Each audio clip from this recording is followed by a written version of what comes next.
God created it by hand, from mighty mountains to the raging sea, to every leaf on every single tree. It's in the holy book. Just open up and take a look.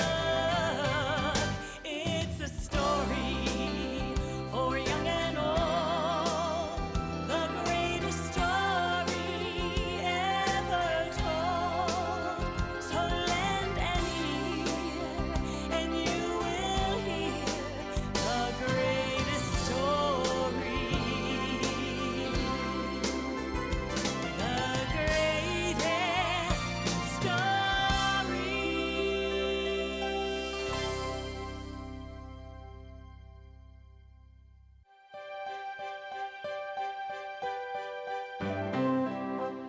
Long ago, word spread throughout the land of a wonderful teacher in Jerusalem.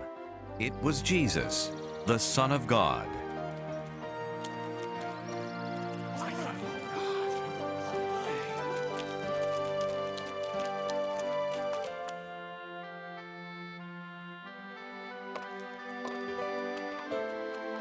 He helped people who were sick.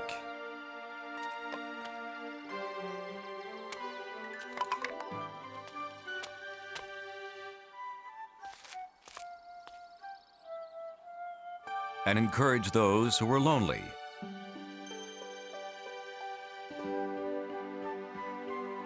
He answered their questions and told them about God.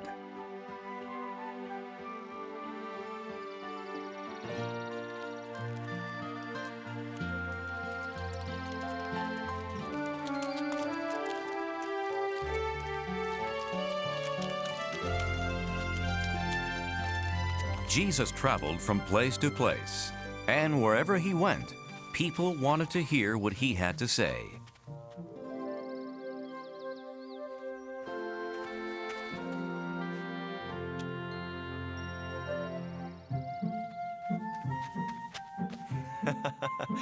You know, the angels of children are always very close to God in heaven.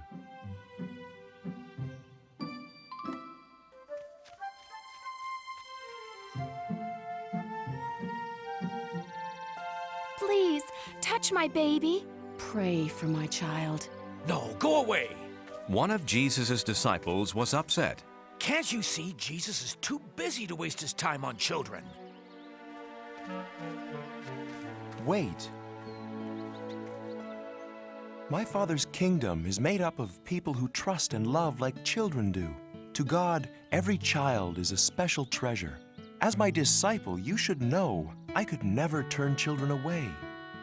I'm sorry, Jesus. Here. Please, come back. I was wrong. Jesus will bless your children.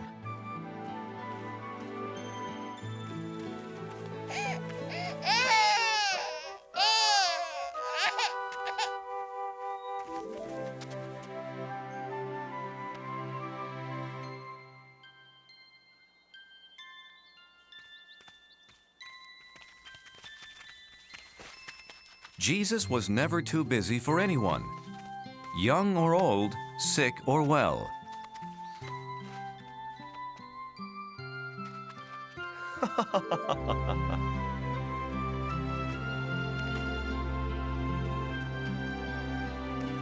Teacher!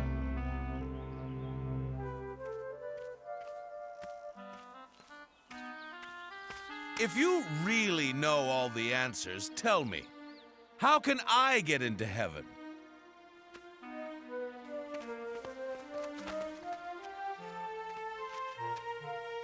You've studied God's law. What do you think? Well, it says to love God with all my heart and mind and strength. And I should love my neighbors and other people as much as I love myself. That's right. But wait, I understand everything but that last part. Who are my neighbors? And how do I love others? So, what's your answer, Jesus? There's the story of a young man. He left Jerusalem on a trip to Jericho. The young man checked his money carefully, as his father had always told him to.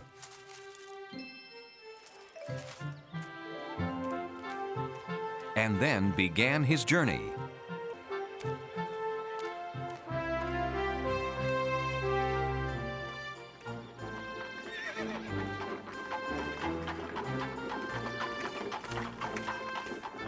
Morning.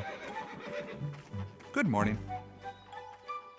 Along the way, the man greeted other travelers, including a priest from the temple. Have a safe journey. And you also.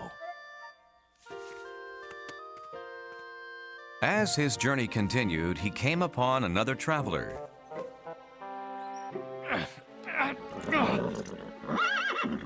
A Levite.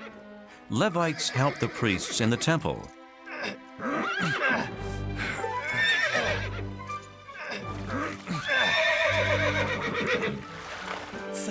Thank you, my friend. Good journey to you. And to you. As time passed, the traveler saw fewer and fewer people on the road.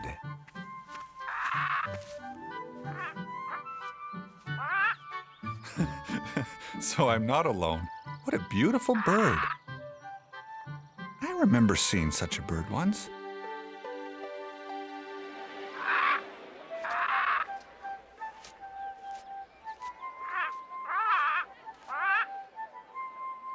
Oh, Papa!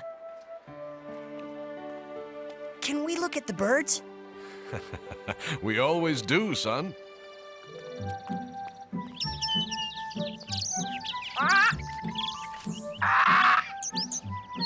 Oh, Papa, don't you just love the birds?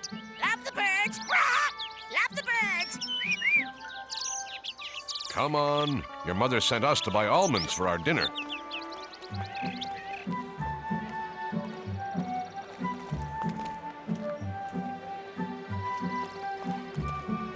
They live down the street from us, don't they? Yes, they're our neighbors. They're good people. Oh, Papa, look!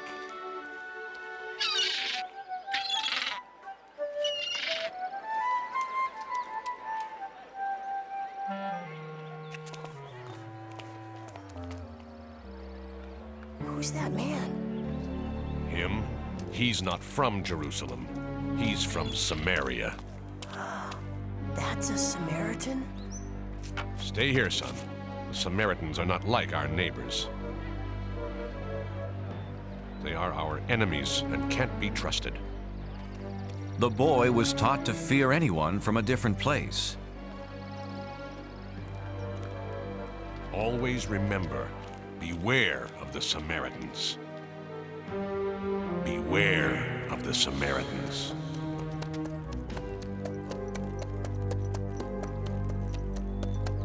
The traveler was completely alone on the road when a stranger approached.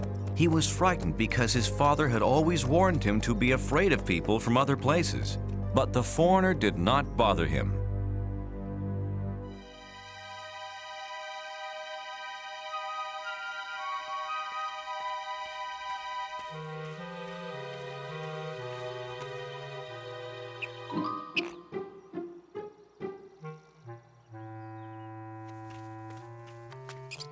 Greetings, little fellow.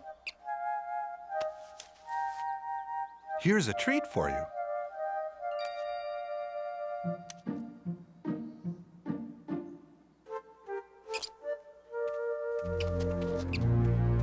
Oh, sorry, I didn't see you. Good day, stranger. How are you? Hello. Are you from Jerusalem? That's a relief. It's good to see neighbors so far from home. Ow! You have a firm grip, friend. You haven't felt anything yet.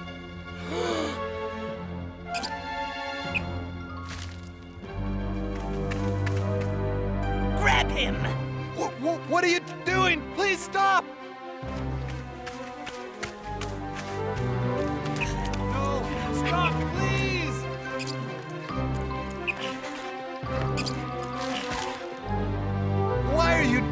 business. We're neighbors.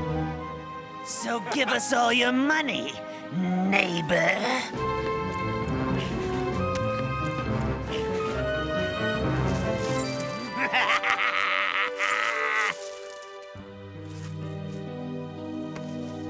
Let's get out of here. The thieves took the traveler's money and jewelry, and they almost took his life.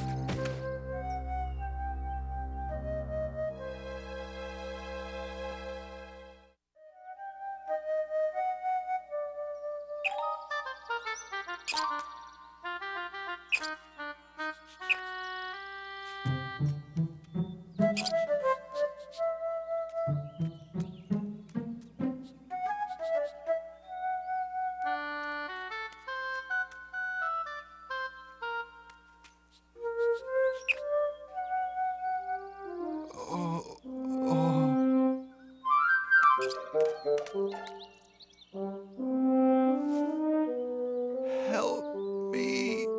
Can somebody help me? But no one could hear his cries for help, so he tried to crawl back to the road.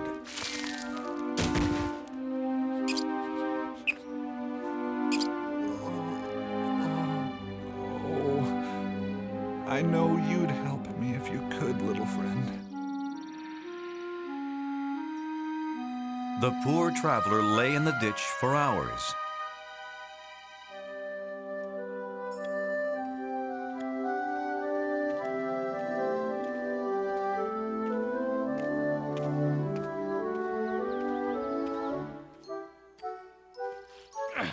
Someone's coming. How fortunate. It's the priest. He'll help me.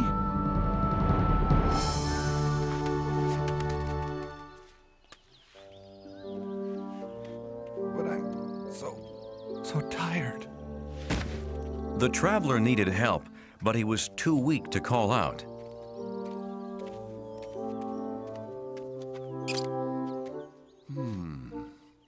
What's this?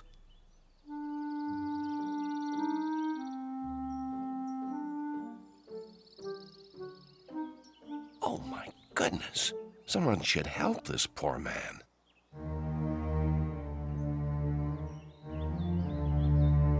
The priest passed the traveler on the opposite side of the road.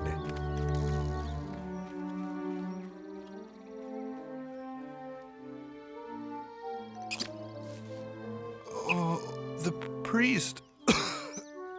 Where did he go?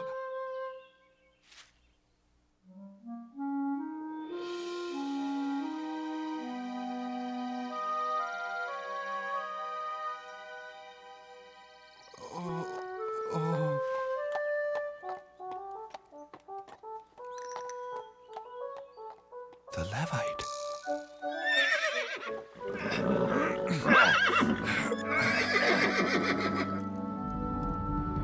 He called me friend. Help, please. Please. Please, friend. No, not me.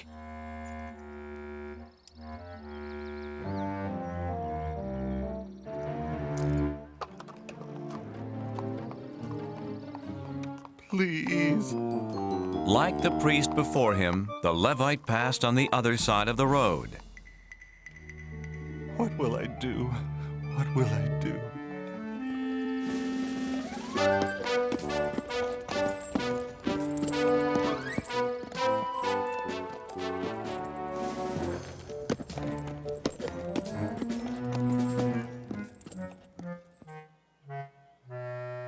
Isn't there anyone who will help me? By late afternoon, the poor traveler had grown very weak. Hello, little friend. I'm afraid I won't make it through the night. Tell me, God, where are my neighbors now that I need them? At sunset, another traveler came down the road.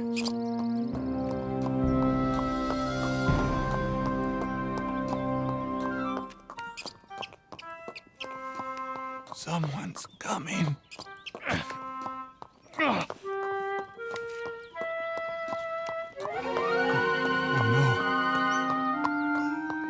Always remember, beware of the Samaritans. Just when I need help the most, along comes a Samaritan. Maybe he hasn't seen me.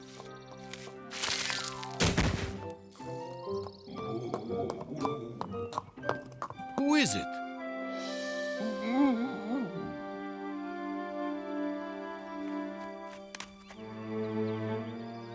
Oh, no.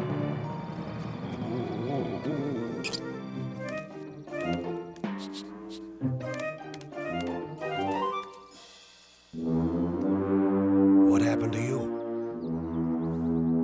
Ah, no matter. You need help. I'll be right back.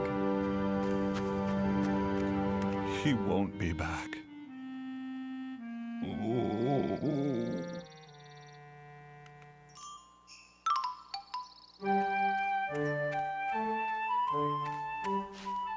This is medicine for your cuts and scrapes. Now, this should help. I don't understand. I'm going to take you to a safe place tonight. But why? You're a Samaritan. Ah, then you have met my people before.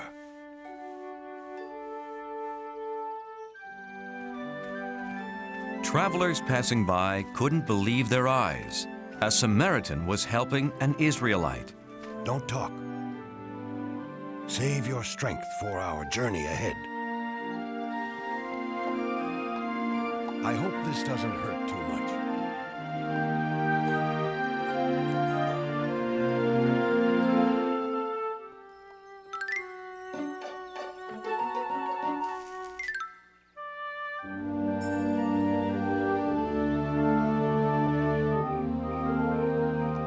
The Samaritan led his donkey to a small inn.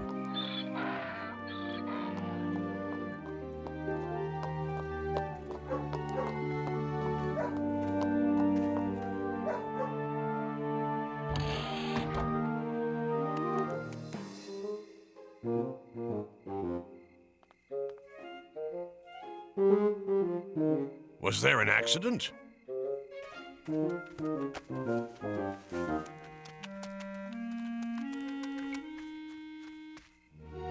Is he all right? No, we must get him inside. Of course.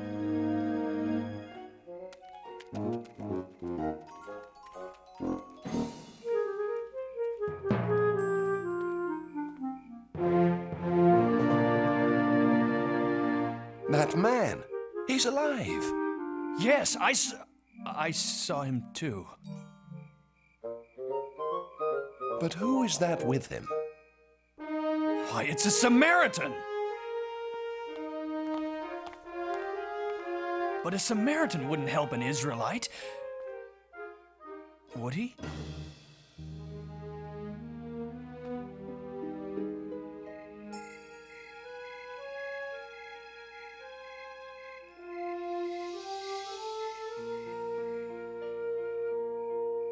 Just rest now. Thank you. All night, the Samaritan cared for the injured man.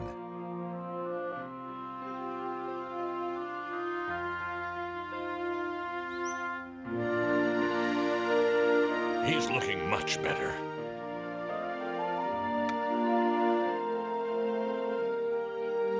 I must travel on business today. Take this money and pay for anything he needs until I get back. When I return, I'll pay you for any other expenses.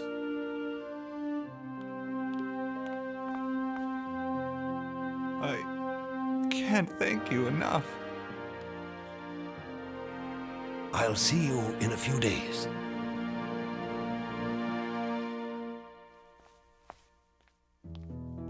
I asked God where my neighbors were when I needed them. He has given me the answer.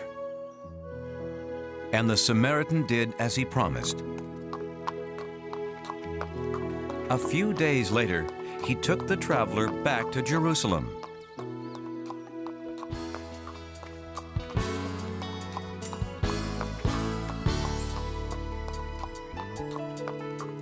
Who is my neighbor? You are my neighbor. I can clearly see that a neighbor is a friend reaching out to me. Who is my neighbor? You are my neighbor. Now we both agree that a neighbor is a friend helping friends in need. Look for a neighbor. He will be the one, always standing by your side when the day is done. Look for a neighbor. He will be the one, always standing by your side when the day is done. Who is my neighbor? You are my neighbor. Hand in hand we go. Hand in hand we go. Helping strangers we may meet along the winding road. Who is my neighbor? You are my neighbor. I can clearly see that a neighbor is a friend reaching out to me. When you look with your heart instead of your eyes, the neighbor you find will be a big surprise. Look for a neighbor. He will be the one. Hand in hand we go. Always standing by your side when the day is done. Look for a neighbor. He will be the one, always standing by your side when the day is done. When the day is done.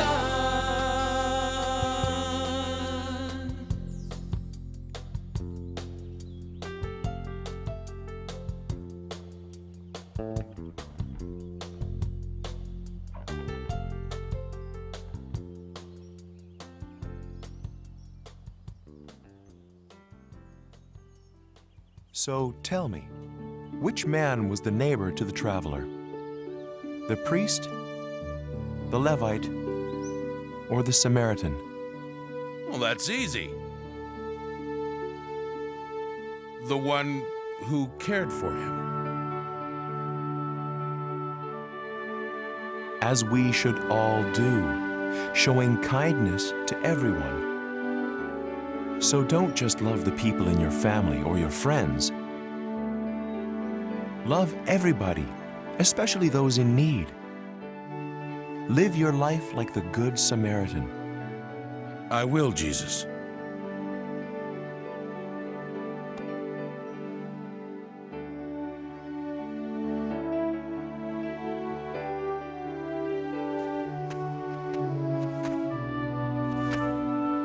Here, let me help you, young neighbor.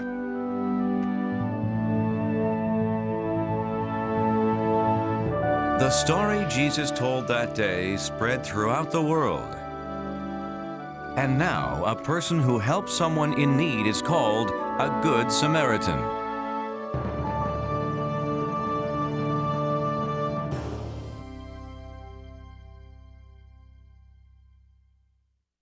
In the beginning, there was God. The earth was empty and dark. God looked over the surface of the world. It was time for something to happen. Let there be light. And the earth became light. I shall call the light day and the darkness night. And so, There had been darkness and then light, and that was the world's very first day. Now, God was just getting started. The next thing to do was to make the sky above the world and to fill the sky with clouds. And that was the second day of the world.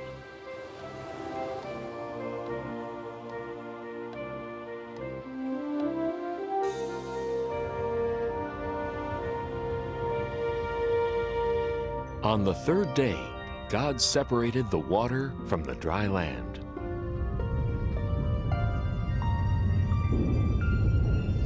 God made all kinds of things to put on the land. There were rocks and mountains, valleys, deserts, and beaches. There were big islands and little islands. There were oceans and seas, rivers and lakes. But there was still more to come on the third day, because God wasn't done yet.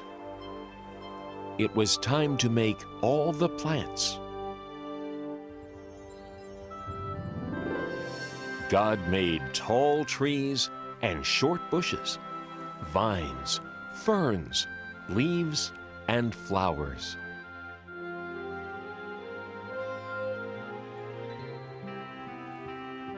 God gave all the flowers a different size, color, shape, and smell.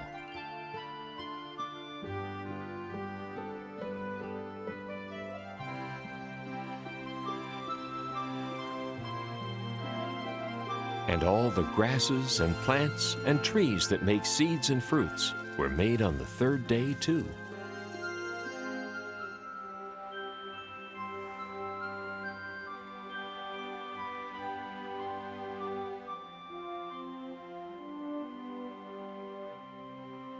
On the fourth day, God made a brilliant light in the sky called the sun to light up the day, and a silvery one called the moon to add some light to the nighttime. And as a special touch, God added billions of twinkling stars to the night. On the fifth day, God made some creatures to live in this beautiful world. There were birds,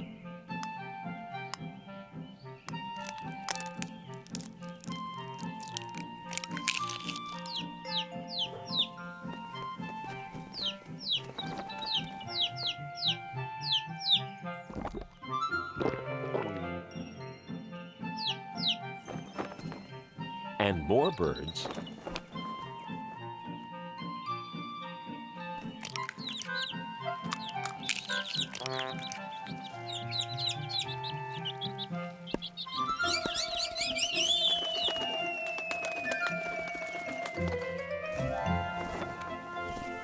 and more birds.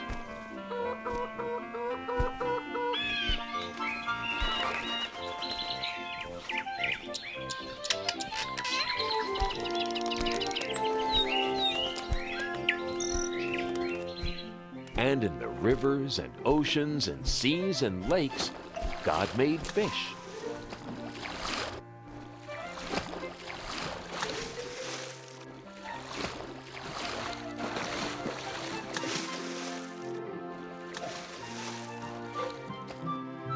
And the oceans were full of all sorts of amazing creatures.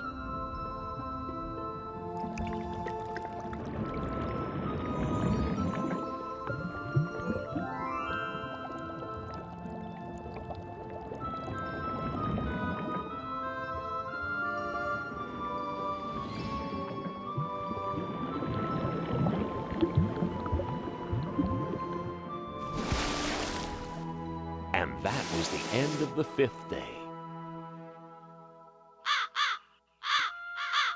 But there was still a lot more for God to do. On the sixth day, it was time to make the rest of the animals.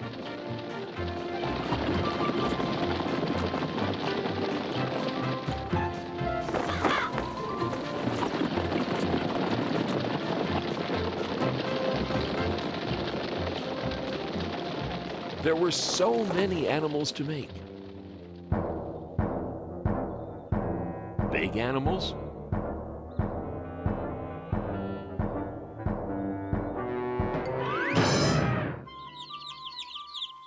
and small animals.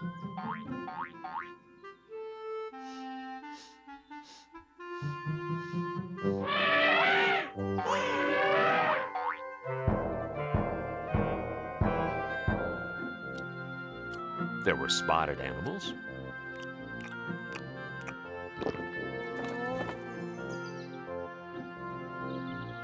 and horned animals.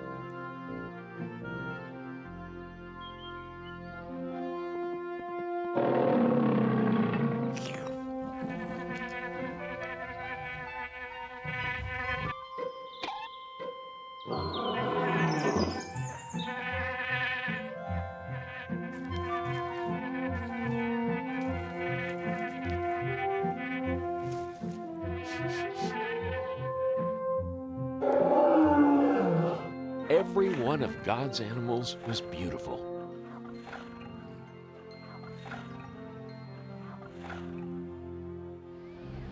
Now, on this sixth day, God did something else that was very important.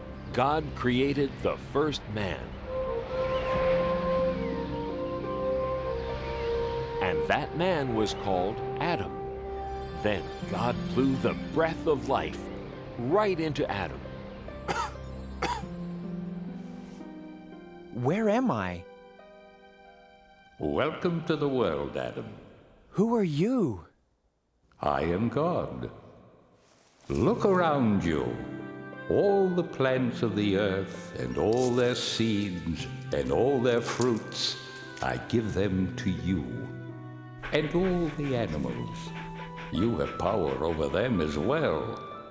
Everything is yours to use, to care for, and protect.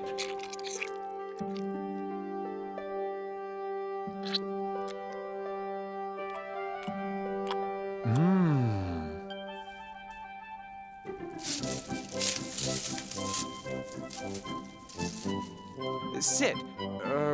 Sit, please.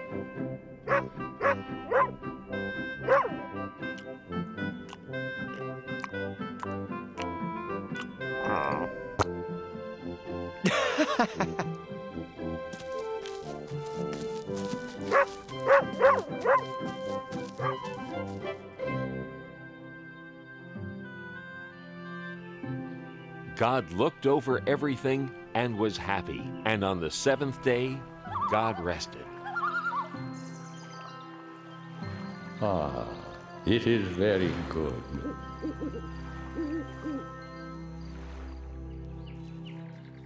Now, God wanted Adam to live in the most wonderful place that could ever be. So God planted a beautiful garden for Adam to live in. It was called the Garden of Eden. God made a great river run through the garden, and then the river split into 4 great rivers.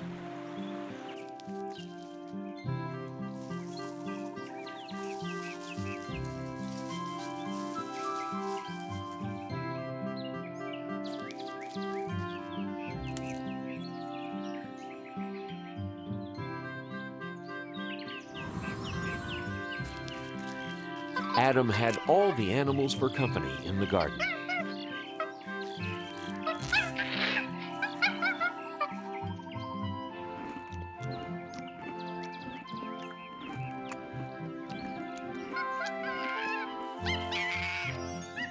Whoa. Excuse me.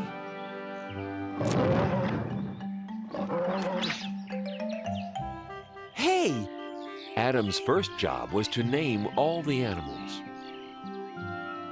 This new request from God sounds like it's quite a job. I'm going to be as busy as a bee. I've got to search my brain and come up with a name for every living, breathing thing I see. You with the large brown spots, eating from treetops, your neck is the biggest part of you. Twisting round so easily, I believe your name will be Stretchy. Now that's pretty catchy. Or perhaps Giraffe will do. The jungle must belong to one so fierce and strong. I shiver and tremble at your growl. So you with the flowing mane, I give you the kingly name, Rory. No, that fits you poorly. Maybe lion is fine for now. Those flippy flappy things, I think I'll call them wings. And creatures they're attached to will be birds. The redbreast will be robin, ostrich that big odd one. Parrot is the clawed one who repeats all my words. I'd say your fancy shell protects you very well, although it can slow you down a bit. So you with the scaly skin, I name you and all your kin Pokey. Nah, too hokey. Know your word'll be turtle, yeah, just right. The swimmers in the sea will mostly fishes be, with whale and snail and lobster one and all. The orange one is goldfish, cod, the ice cold fish. Tadpole has the bold wish of one day being frog. The way you jump around, you hardly touch the ground, and scamper so fast you're just a blur. So you with the cottontail, you'll be known on every trail as Hopper. No, that's not proper. Oh, I have it, you're rabbit for sure. It's still early in the day, and I'm well on my way to naming every animal I know. Why, there's only 500,000 more to go.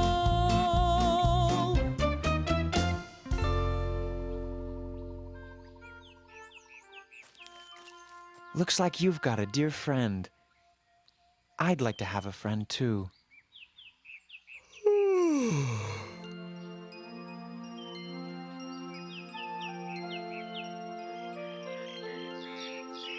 There were many animals to name. Adam grew very tired of trying to decide what to call each one.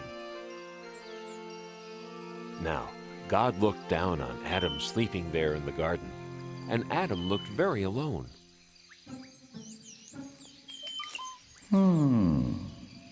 And God decided that Adam needed a companion, someone to be with. God decided it was time to make another person, so God created woman.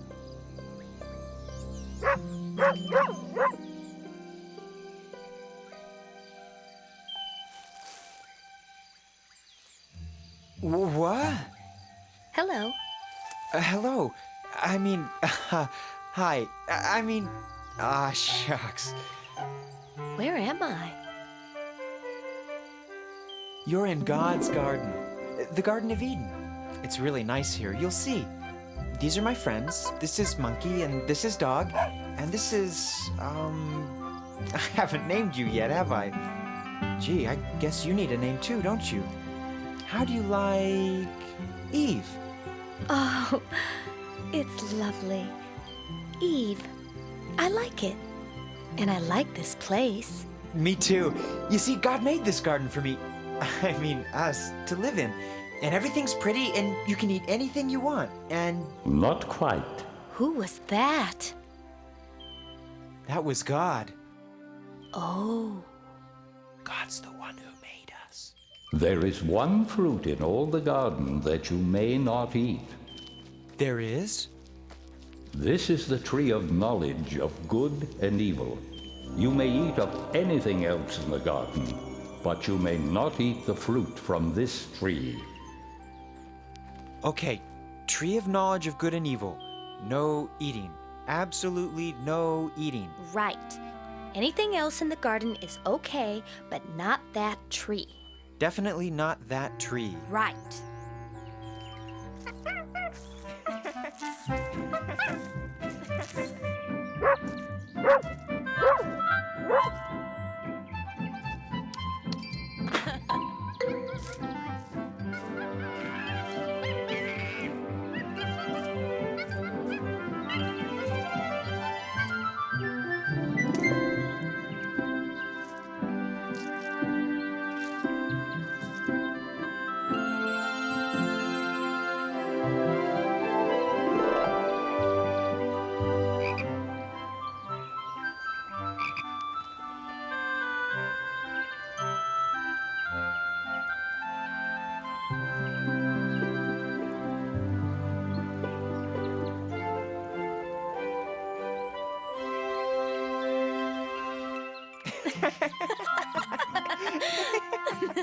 And so Adam and Eve lived very happily in the Garden of Eden until one day.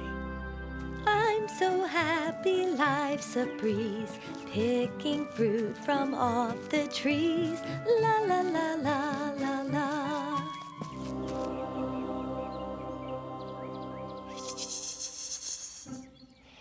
Howdy. Oh, you startled me. Hello. What are you called? Why, I'm a serpent. Nice to meet ya. Nice to meet you, too. Nice day, isn't it? Very nice day. Nice tree, isn't it? Very nice tree. Nice fruit. I have to go now. No, you don't. We're just getting to know each other. You don't want to hurt my feelings, do ya? No. Good, because I want us to be very good friends. Now, as I was saying, it's nice fruit, isn't it? You can eat it, you know. Eat what? You know what I'm talking about. The fruit of this tree. You can eat it. The fruit of this tree?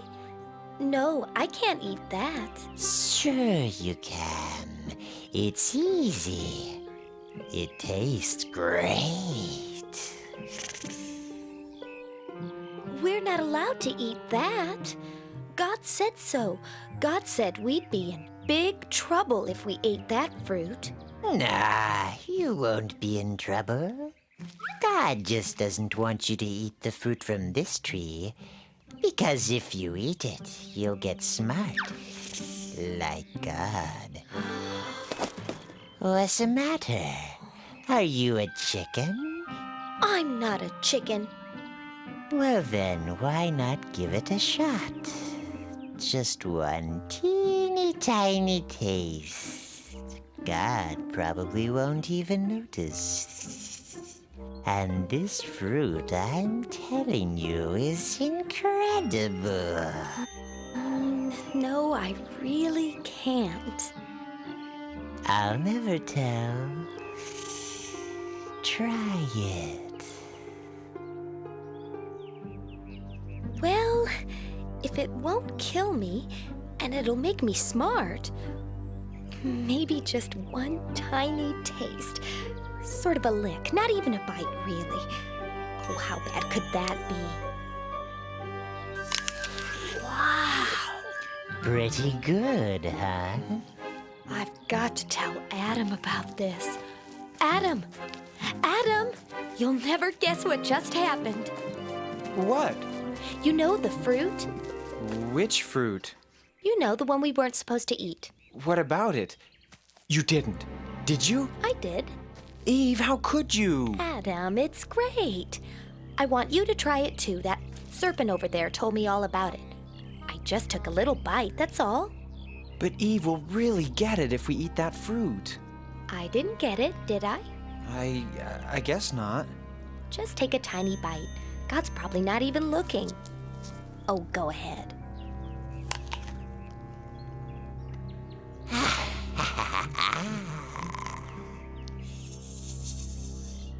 I don't know. It was good, but suddenly I feel kind of scared. I just feel so, I don't know, so sort of naked. Good grief! I'm naked! Yikes! I'm naked too!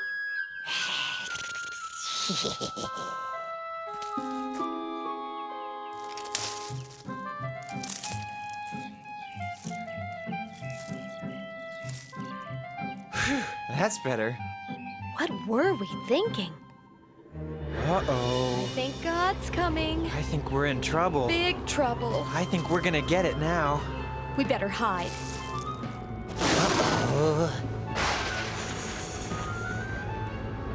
Adam, Eve, what are you doing? We're, hiding. Why? Well, we didn't want you to see us. We did a bad thing. We were scared. How did you know these things? Did you eat from the tree of knowledge of good and evil? Well, yes, but it was her fault. She talked me into it. It wasn't my fault. That serpent talked me into it. I am not happy. You have disobeyed me. We're sorry. We're really sorry. I'm not worried. What can happen to me? You, serpent, will crawl on your belly and eat dust forever. No. You will fear people, and people will fear you. This is your punishment for all time. And you, Adam and Eve, because I trusted you and you disobeyed me, you must leave the garden. Life was easy for you here, but it will not be easy outside. You will have to work hard, and your children will have to work hard. You will know what it means to hurt and suffer pain. Here are some garments to keep you warm after you leave the garden. Now go.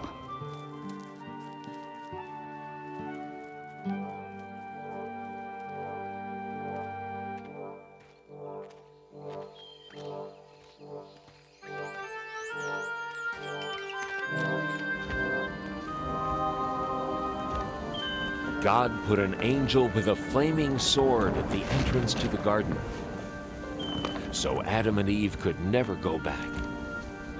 But even though Adam and Eve had disobeyed God, even though they had to leave the garden, God still loved them. I'm sorry, Eve. I'm sorry too, Adam. I guess we're all alone now. Not quite alone.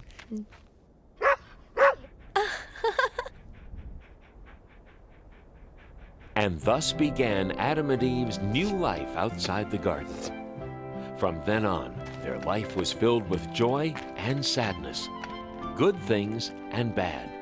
But even though they could never go back to the garden, God did not abandon Adam and Eve. God always watched over them, wherever they went, forever after.